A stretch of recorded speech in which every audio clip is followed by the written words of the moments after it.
Garrett Blevins here with an overview of the Boss of NorCal meet. This was May 23rd, 2015. Definitely not my best meet, but it was a meet in which I entered with the mindset of going for it. I had some numbers in mind that I really wanted to try and hit, and I think I was going just a little bit beyond what I had in me. I was planning for about 6 to 7 hours of drive time, and it ended up being more about like 10 and a half hours of drive time up. I rested one day, and I'm thinking, and this may be generally advisable, I think if you're driving to a meet, you should try to have about 1 day of rest for every 5 to 7 hours of travel. I think I was about 98% on this day, and so I made my first there pretty easily, 6:28. And so it moved pretty well, but my legs just felt a little bit jello-y. One thing I'll also say is I did a minor water cut for this meet to kind of test that out. I didn't need to do it to make weight, but I weighed in at 225, and I'm competing in the 231 class, so I was definitely under what I had weighed throughout the training cycle. But I took this as an opportunity to learn a little bit, so I learned that the water cut will work for me, but it will also, it takes a little bit out, maybe just 1 to 2% of overall strength, but that will add up, as I'll kind of explain at the end. So this was my second, a jump of about 25 pounds, and it moved up a little slow, but the bar path there also did not look optimal as well. But again, my legs felt a little gummy, I guess you could say, and so that just kind of threw me off. And so I went over to my coach after the second, and he's like, "Well, that could have gone a little faster." And I said, "Yeah, it could have, but it could have gone slower too." And we had talked about thirds, and so we decided to go for one of the heavier thirds that we had discussed.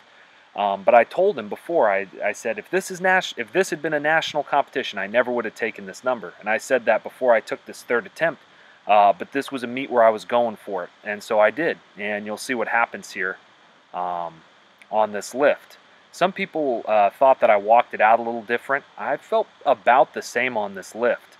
I feel like the setup was pretty good and braced pretty hard. The weight didn't feel real heavy on my back, but came up, butt shot back, and got a little forward on the lift and couldn't grind it out. Good thing Dan Green was there to spot me, and pretty much front squatted, or Zercher squatted that whole weight up, including me, so kudos to Dan on that. It was pretty cool to meet him, and especially have him spot me on squats. I didn't realize it actually when I was squatting. I was so focused on the bar that it was him, but noticed that later when I watched some of the footage. But it was a little frustrated at that squat, but I also knew that it was going to be pretty close, and that's about where my sticking point is.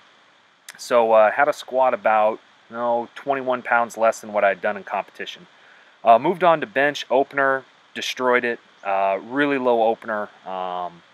I may open with something similar to that at nationals, depending on how the training cycle goes. But I may think about upping that bench opener because 441 to 468, that's only a 27-pound jump. And you'll see how this rep goes here. This bench had a little bit of it wasn't, I wouldn't say slippery, but it definitely wasn't as hard as some of the benches I've used in competition. And as you'll notice, it's about the same height as what I train with, which was good for me, but bad for some other people. You'll see also here, this weight flew up. 468 really looked almost like an opener for me. And I think I would have done better if I hadn't jumped quite so much, because I jumped, I think, 27 pounds from my first to my second, and then 33 pounds here to my third. And I'll let this play through. This is probably my favorite bench press of all time, and I'll tell you why once you see it here.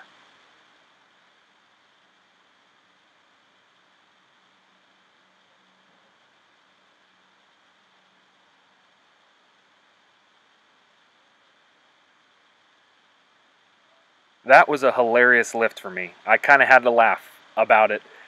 Missed the lift, did not lock out my left arm, totally went sideways on it, and it flew off my chest, and I think I flared my elbows back a little too much. Just did not get my triceps into the lift. I will get that weight soon, but that may be my favorite bench press as of right now, because that was just hilarious to miss a weight yet still be able to rack it. That's about as close as you can get to getting a bench press and missing it. So that was about 33 pounds off my total. That was a little bit of a bummer. I'd wanted that weight, but it was close. 666 to open on deadlift. Maybe that's the number that really cursed this meet for me. I don't know. But it moved pretty well. A little slow off the floor. But I let my coach completely make the call on this second attempt here for deadlift. He had more faith in me than apparently was necessary for this day. You'll see on this lift a little bit bigger jump than I think I'll make in the next competition at Nationals. I think I'd take a more conservative second deadlift and save some for the third. Though I will say my back was really fried from that bench and that missed squat. This weight probably would have been there if I had had better lifting earlier. I break the floor, but my back starts to round almost immediately and I can't lock it out. So to finish up the day, I believe this ended up at a 1790 total. And I was shooting for about 1920. That was the number I had in my head, and I went for it and did not make it. I did take best lifter at the meet. I won my weight class as well. Best lifter is determined by Wilks, and so I had that for the male lifter. And what I'll say is I'm not happy at all with the meet in the terms of the numbers that I got, but it was also a great learning experience. I may throw up a video of things I've learned from my meets. There's just some lessons that you learn along the way. I was talking about percents earlier. If you take 1790 and divide it by, I think, 1920 or 1910, that's what I was looking for, it gives you, I think, 93.75% or 94%, something around that. So I was about 6% off my best. And yet what that equates to in a powerlifting total is huge. Now, if I make that 501 bench, or if I had taken maybe, 2.5 kilos less and finished the lift, that's about a 25-pound bump. If I don't go from 656 to 689 and took a more conservative like 677 and was able to finish that squat, that bumps up my total. And if I don't go from 666 to 722, pretty much over, I think that's like a 60-pound jump, or a 54-pound jump, something like that, hit something in the middle, there's an extra 75 to 80 pounds on the total right there just by making thirds. And that's why it's so important. If you want to make the best total that you can and you want to play a little bit safer, but know that you're going to come away with a good total, maybe 97 or 98% of what you can do, that's the way that you do it in a meet. You just crush all your openers and your seconds and you finish out with a more conservative third. This meet I went for it, and that's not a great strategy to consistently come away with a win. And that's something that I've learned throughout my meets. Whenever I go for it, about 50-50 it goes well, and the other half of the time it doesn't, and it really affects your total. That said, I think I was stronger in this meet than any other meet that I've gone to. The deadlift was the only lift that was really down, but I think it was down because my back was absolutely fried from trying to squeeze that bench press out. I did some twisting back and forth on it, and I've definitely never been that strong with a bench press before. I almost startled myself with how fast the weight came off my chest and how light it felt in my hands when I unracked it. So I feel really confident that that weight is going to fall soon, and I'm definitely looking forward to increasing on this total. So I have some work to do. I'm going to be talking with my coach. We learned a lot about each other. He learned about my lifting style and has a lot of corrective measures for me. He let me have a lot of freedom with my choices in this meet. And so I'm looking forward to some good progress. I'm looking forward to some higher totals. I don't feel too discouraged. On a number of the attempts after my seconds, I would say to my coach, if this was Nationals, I wouldn't do it, but I'm going for it. And going for it did not work out well for me this meet. And that's something that I'll take moving forward and remember.